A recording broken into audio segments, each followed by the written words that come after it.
Good morning and welcome to the Center for Spiritual Living Space Coast Sunday morning service. If there's anybody watching this that's never been to a Center for Spiritual Living before, we believe there's one God, many paths to that God, and we're here to love, honor, and support you no matter what your divine path is.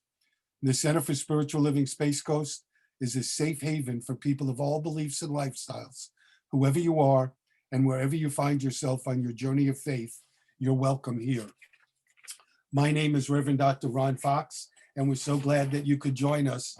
And to begin our service this morning, Reverend Jenna Watkins is going to open us with a prayer, and then one of our congregants, Ed Powers, is going to do a spiritual reading for us. I invite you to close your eyes and to settle into your chair, your cushion, and take a few deep breaths in and out, and allow your focus to land in your heart space, that place where love resides. And know that you can let go any cares and concerns right here and right now.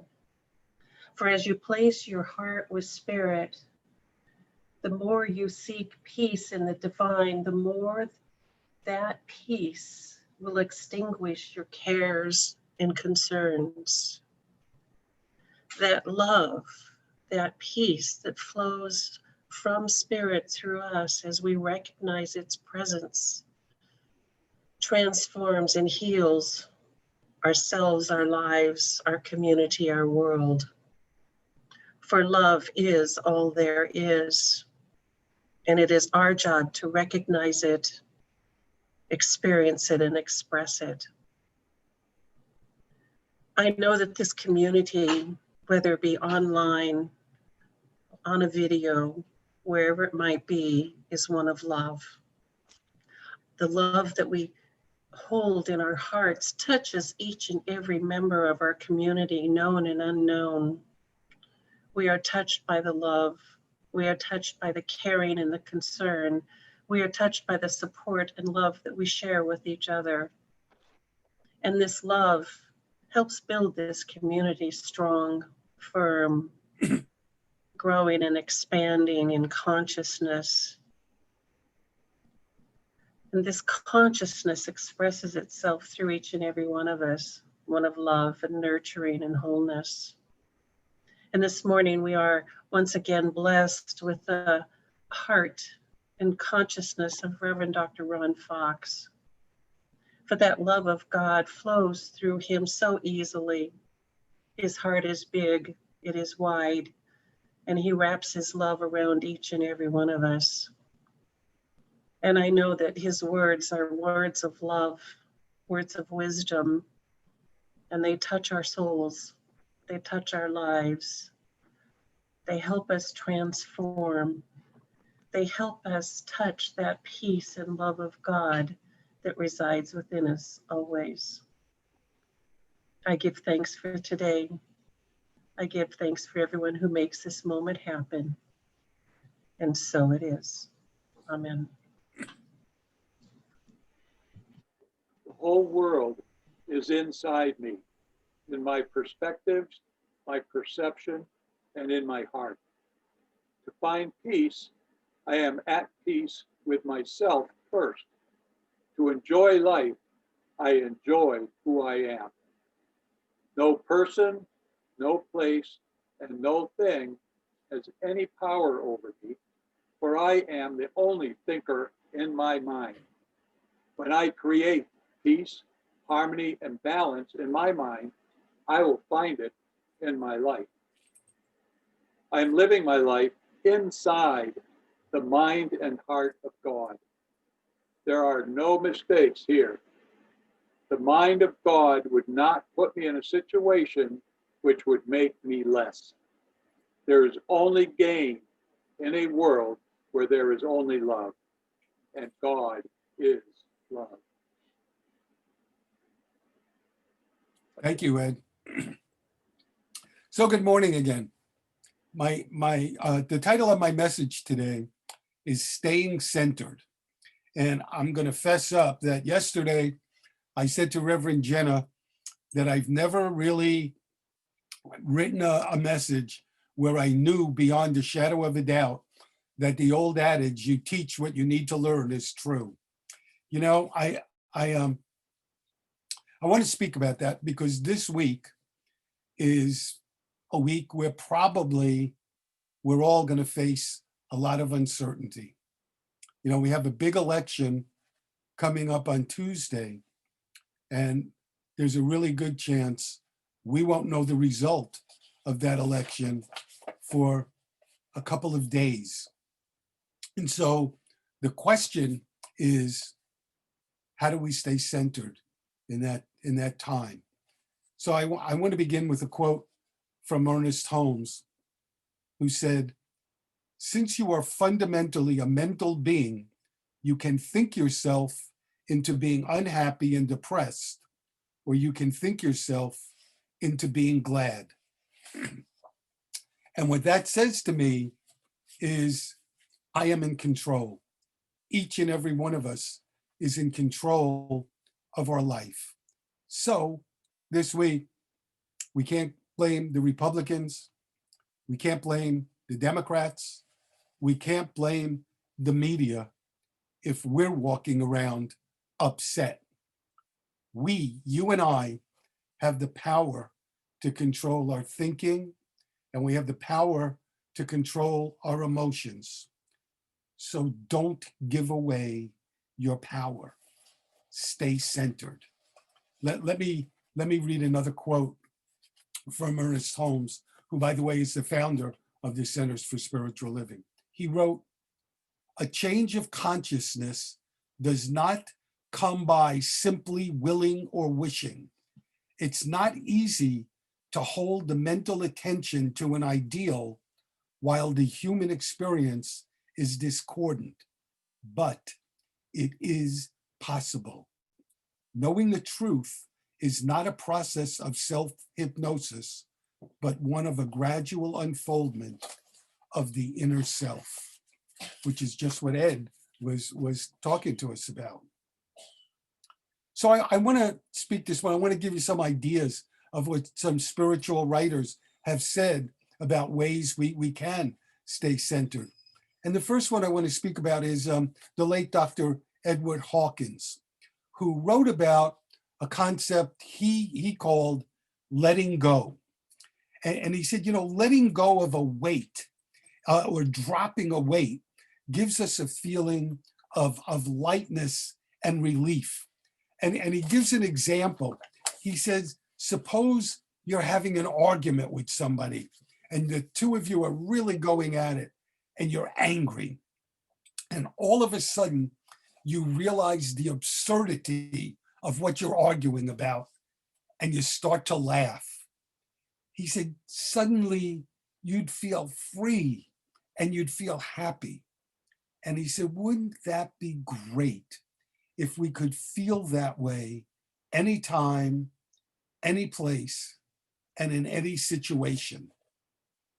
Letting go, he said, involves being aware of your feeling, letting it come up and staying with it, and letting it run its course without wanting to make it different or to do anything about it. Simply letting the feeling be there and focusing on letting out the energy that's behind it. He suggests drop the judgment and see it's just a feeling. Don't resist it, because resistance keeps the feeling going. A feeling not resisted will disappear. Lao Tzu wrote, "He who knows others is wise, but he who knows himself is enlightened. He who overcomes others is strong, but he who overcomes himself is mightier still." So I've spoken, well, I think last week about Pema Chodron, uh, who's a Buddhist nun, and I want to speak about her again this week. She writes that we scramble for certainty when everything is in flux. She said we try to find something predictable and safe to land on, but the very nature of our existence is flux. Everything keeps changing. So she says one question that we can ask ourselves is, how can we make friends with unpredictability and uncertainty and embrace them as a vehicle to transform our lives? And she talks about a dream she had. She said one night she had a dream about her ex-husband, and she describes he did something to her in the dream that really made her angry. And she said she woke up the next morning and thought, so much for being finished with anger. And then she thought about something that had happened the day before, and she got furious all over again. And she said, we have a propensity to feel sorry for ourselves, to feel angry, to feel jealousy. And she said they're all familiar emotional responses, but we can pause and we can open ourselves up to new possibilities. And she says, when we respond differently to a habit, we can see it change. We can interrupt angry thoughts. And how can we do that? The same thing that Dr. Hawkins said. We can let the thoughts come and we can let them go. We can let them arise and we can let them pass and not be such a big deal. They're just a thought and we can let them pass. Barbara DeAngelis talks about it also, and she initially takes a very different tack. She talks about transition, and she said all transition is not a search for something, but it's a return to something that we already are. It's rediscovering the wholeness of who we are. And she said true transformation is about having a shift in our consciousness. And she says at some point when you want to change, you need to just do it. Like Nike tells us, you need to just do it. No more talk. You need to live the change. And the change, and Ed talked about this too, it's a shift from the inside out. And that takes work to change what's on the surface. To change what's on the surface, we need to go to the root, to the source. And she gives what I think is a really good example. She said, if you have a house plant and the leaves are dry, do you water the leaves? No, you don't water the leaves. You water the roots and you water the soil, because the visible is ruled by the invisible. The roots rule the plant. Our inner life rules our outer life. And she doesn't call it a formula, but she gives what I thought was a formula for doing this when I read it. And here's what she said. She said, to improve the quality of your life, you need to improve the quality of your choices. To improve the quality of your choices, you need to improve the quality of your thoughts and emotions. And to improve the quality of your thoughts and emotions, you need to improve the quality of your consciousness. This week, one of my friends, Reverend Jim Stark, put on the minister's listserv a quote from Joel Goldsmith. And after the quote, he put down his thoughts or a prayer. And his thoughts were so beautiful. I want to share both with you. So first, here's the quote by Joel Goldsmith. There is no such thing as peace on earth and goodwill to man by any human means ever discovered, because peace on earth and goodwill to man has been the aim of the human race since long before 2000 BC. The Christ peace doesn't mean overcoming your enemies, except for the enemies that are within yourself. The enemy is always of your own household, and that means within your own being.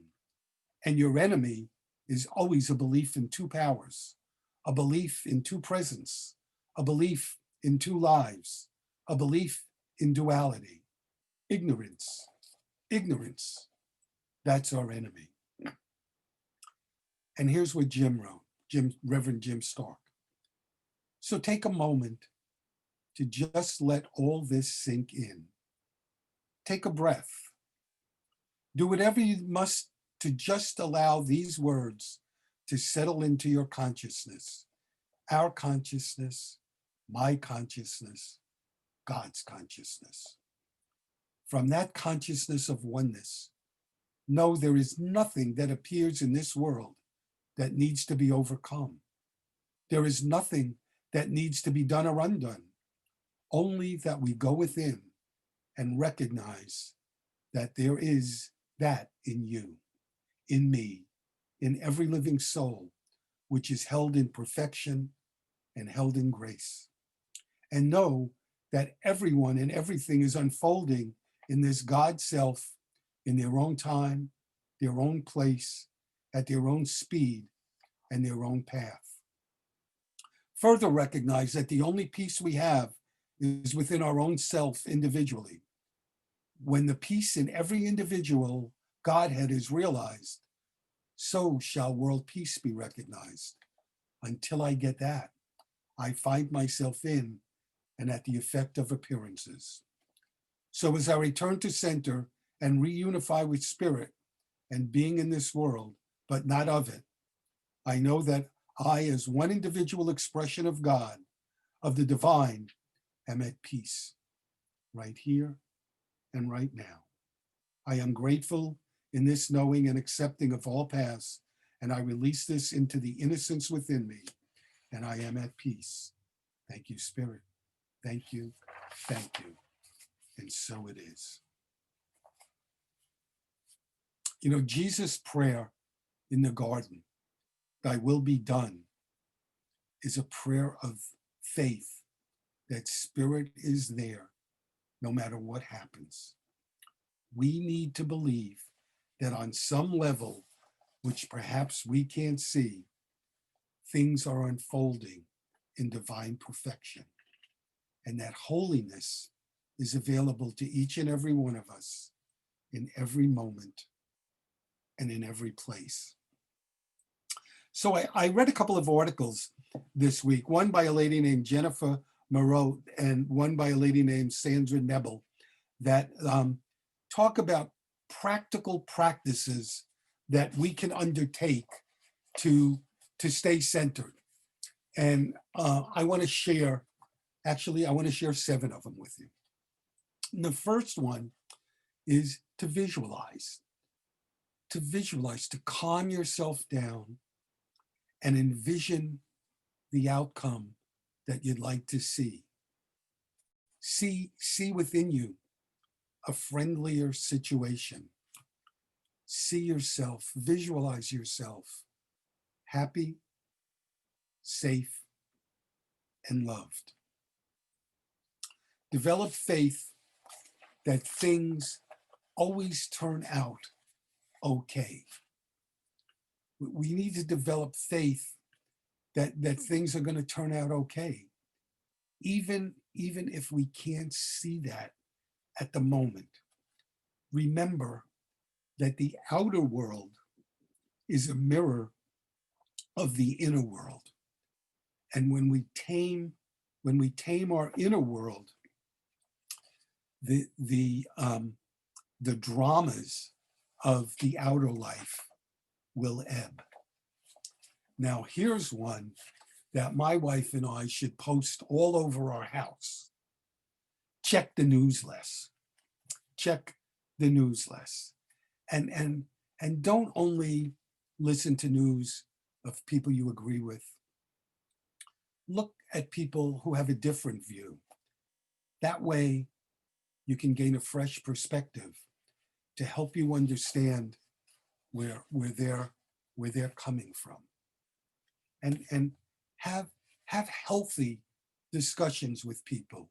You know, you don't have to agree, but you can honor each other's opinions and try to understand them. Another thing we can do is take some quiet time. Meister Eckhart wrote, "Nothing in all creations is so like God as stillness." You know, we can take time to meditate. We can take time to take a walk out in nature. We certainly have some beautiful ocean and water we can take a walk by. You can listen to music. You can dance. You can journal. You can do something creative. Read or write poetry, but just do something to allow yourself to be at peace. You can ask for help. You can see a counselor. You can call your minister, call a practitioner. And the last thing I want to talk about is you can practice deep breathing, slow and steady. Focus on the in-breath and focus on the exhale.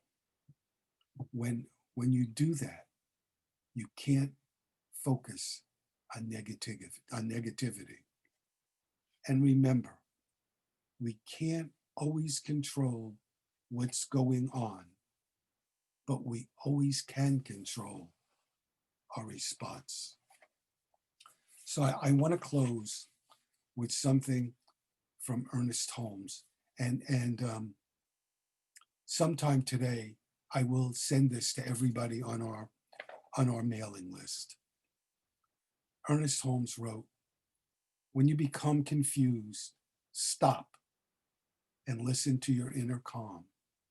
Turn from confusion to that deeper something within and say, I am submerged in peace.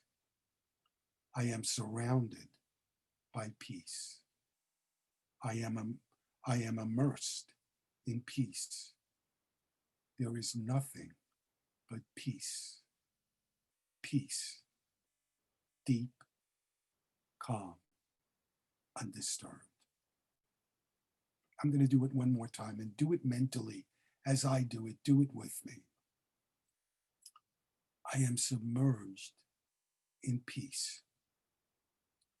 I am surrounded by peace. I am immersed in peace. There is nothing but peace. Deep, calm, undisturbed. God bless you. Have a peaceful week, and thank you for being here.